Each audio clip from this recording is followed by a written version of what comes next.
Hello, I'm Stefan from Mugato, and today we are talking about rightsizing. Rightsizing at Mugato means that we're considering 7 dimensions in order to determine whether a server is ready for decommissioning. The first thing we look at is compute utilization. That's a classic. We look at technical debt. That would be the version of the operating system and whether it's still supported or end of life. It's the cyber exposure. It is licensing cost of certain software that is installed. It's about the management overhead, which quite often comes down to unused servers. Because for every server that you're running and that is not used, you still have to pay for it, whether this is the racking cost or whether that is the cost for energy and cooling, etc. It's a physical hardware age. And then as a seventh dimension, we're looking at possible workload consolidation. So where do we see options to make one server out of 2 or out of 3? The first thing I would like to show you on the Mugato platform is how to identify unused servers. Please always be careful. We are suggesting that a certain number of servers can be removed. Your task would it be, based on the information and the observation that we show, to eventually make a call to get rid of these servers. In order to do that, you would first navigate to the view cost, and then you choose unused servers.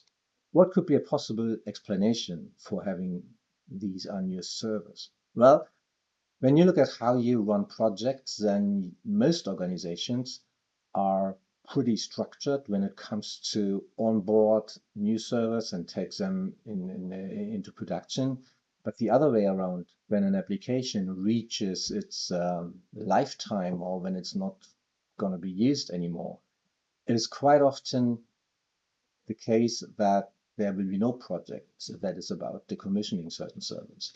And that's why you have servers running that do nothing but cost you a lot of money. In our example, we see here a total list of 44 servers that are, or that have a potential to be decommissioned. Just look at one. So we filter for this guy and we click on it. And with the information that the Mugato platform provides, you should have, or you should get enough indicators for possible decommissioning. So the very first thing that you would probably like to look at is always, are clients talking to that server? And what we see here, there's really no clients. We can look at patches to see how well maintained that server is. And when we sort for the patches to be installed, we already see that the last patch was installed 2 years ago. So it doesn't only seem that this server is not used by any users. In our example, it also seems that the server is not really maintained anymore, which in addition poses a significant risk to your organization. So for those of you who might say, yeah, this is all information that is available already in your CMDB, in our case, the information that we see here is almost real time. Because if you take a decision based on the installed software and based on certain CIs that are associated to that server, you must know that you're taking your decision based on facts. And taking an assumption here, because your CMDB was updated 6 months ago, might be a problem in that. So in order to take a decision, you really need to understand what this server communicates to, what is it depending on, are there any other application services that might play a role. And that is the point where you click on the process map, which will show us the communication partners of that server. So typically, when we suggest a server for decommissioning, we already try to filter out any servers that still depend from other application services or servers that provide a service to other application services, because this would render this server still to be required. So in our case, we now see what are the communication partners to that server over time.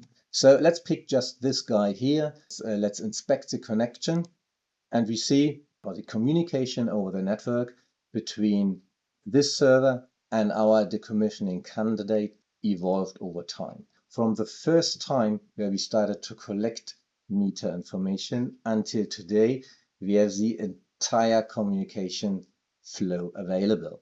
At a certain point in time, that server was communicating over more ports, probably involving more applications and more processes than it is today.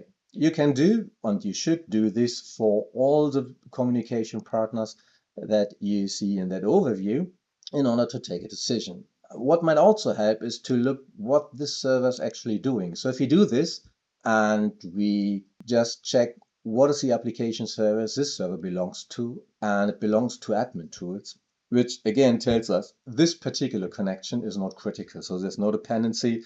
And like I said before, all the servers that we show in that view are pre-filtered, which means that the chances that you take out a server that still is required in your application landscape is quite minimum.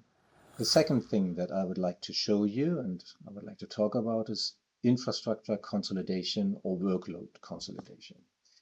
It is quite typical that if you run a project and you get your architect to design your infrastructure and also to size your infrastructure, that they are sometimes, but maybe quite often, a little bit too optimistic and choose a sizing that, to be on the safe side, will serve the application needs.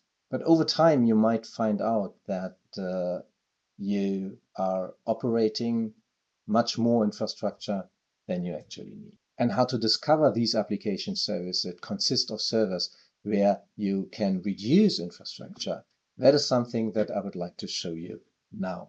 Again, we're starting in the Mugato platform in the compute view where you see all your servers and you navigate to cost and then capacity optimization. So this view shows us an overview of the utilization of your servers. And besides average and peak utilization, what is more interesting for a decision to consolidate or to reduce servers are the 95th and the 99th percentile. In our case, I look at these servers that have a CPU utilization below 25% under the 99th percentile. 99th percentile means actually that we cut off just 1% of CPU utilization that typically represents the peaks, exceptional peaks, so that we have a quite good view on how a certain server is utilized. In our example, we stick with these 87 servers that have a utilization below 25%. So let's sort in our case for the application services. And what we see already here is that business application or that application service 04 contains of 4 servers that have a utilization that is almost nothing. The same applies to that application. So application service 014 consists of 13 servers. Actually, the application service consists of much more servers. But in our case, we identified 13 servers that have a CPU utilization of below 25% under the 99th percentile. So I think without looking too much into detail here, it's fair to say that this application service gives you enough room for optimization. Let's look at application service 023. So we identified here 2 servers which running low on CPU utilization, and in total that application service consists only of 3 servers. We would now look at the process map and leverage the information that we got from dependency mapping to first see how these servers interact each other within its own application service cluster. And we see these both guys, they are talking pretty often and pretty solid, but this guy here obviously only communicates occasionally to this server.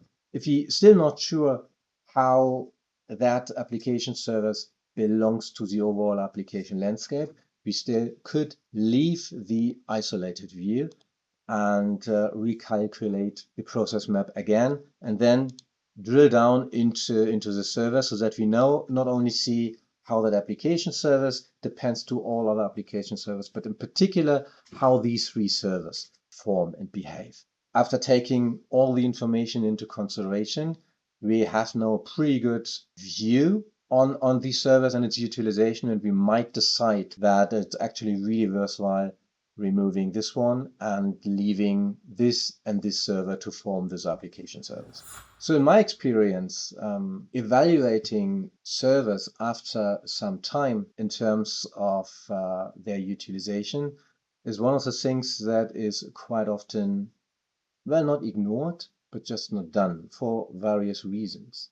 But if you consider that the cost of a server is not only the one-time effort to put it in production and to install the operating system, but you constantly need to pay for cooling, for energy, for backup, for the admin people that need to take care of it, for the security people who still have that on their radar.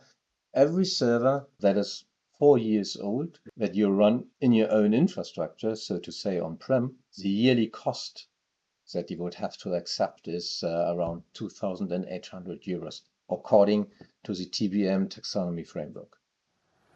In our next example, I would like to show you how you can potentially reduce licenses. In order to do so, we will look at the Microsoft SQL Server licenses, and we will find out whether there's something that can be reduced. In the Mugato platform, we choose software, main applications, and we straight select SQL Server. Okay, this view shows us all the application services, all the SQL servers, the instance name, and already the CPU utilization over time. And again, for us, important is the utilization over the 95th and 99th percentile. But first, we filter for the enterprise version of Microsoft SQL Server, because a core-based license, which always includes 2 cores, will cost you list price 17,000 euros. So in our case, we just filter for that quite expensive version of Microsoft SQL Server, and we sort the application services, and then we sort for the CPU utilization. And what we see in our case is that the application service SQL Server Hotel does contain a lot of SQL servers, and what we also see that the utilization under the 95th percentile, also under the 99th percentile, is quite low. So what we see here is that potentially this server, the 1075, could easily migrate it to this guy here. So this entire server could, without any problems, statistically, take over the load from this guy here, which would free you to 2 core licenses. The same with 942. This load could easily be taken by the 7014. So in that short example, you would have released 2 entire SQL servers, giving you the opportunity to free up 4 times 70k licenses, which alone is 68,000 euros. While the enterprise version of Microsoft SQL Server is already really expensive, also the standard version comes with a certain price, and even here you pay 4,000 euros for a 2-core pack. So let's take a look at application service 14. And under the 95th percentile, let's just count the servers that have a CPU utilization below 50%. If we remove 7 of these servers and we remove also the associated licenses, we would have another saving of approximately 56k.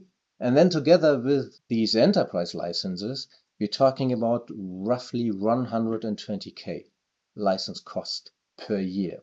So this was an example showing you how easy and how fast you can identify servers where licenses could be removed. And the important thing here again is the information we're looking at is not half-year old, it is current. So that gives you the opportunity to take, again, a decision based on facts. Because the worst thing would be you remove a license because you still believe that this server is underutilized, but that information might not be true anymore because 4 weeks ago a new database was installed and that made the load of the server to increase to a level that would have meant this server has been never considered. Another dimension to look at is technical debt. You might render this insignificant because it has never been easier than today to keep server operating systems on a current level. But honestly, let me tell you, the last Windows 2000 server, 2000 advanced server that I've seen live in an enterprise environment was less than 12 months ago. There is obviously a gap between what we would like to have and what we think should be there and what sometimes is there. With Mugato, you would just choose the governance section, you would move to support, and you would move to the operating systems view to get an overview of all the operating systems across your enterprise, and most importantly, what operating systems are out of support. So what we see in that view is all your servers sorted by the end-of-life support status of their operating systems. And though this is not showing any Windows 2000 servers here, what we also know is the standard support for Windows Server 2008 ended in 2015. That is 11 years ago. And even this extended support was ended in 2020. Having these servers running poses an enormous security risk to your environment. And only by using additional measures, by isolating these machines, there might even be a way from a security perspective to improve running these servers. But from a right-sizing perspective, the clear idea and the clear advice is that all these servers that are out of support, and in that case would be all servers, including 2012, that really had to be removed because all their support's gone. Then the other information that might be interesting is how good are these servers patched? Have all security patches been deployed to these servers? What you see here is the status per server in terms of the security patches. Have they been applied? Yes or no?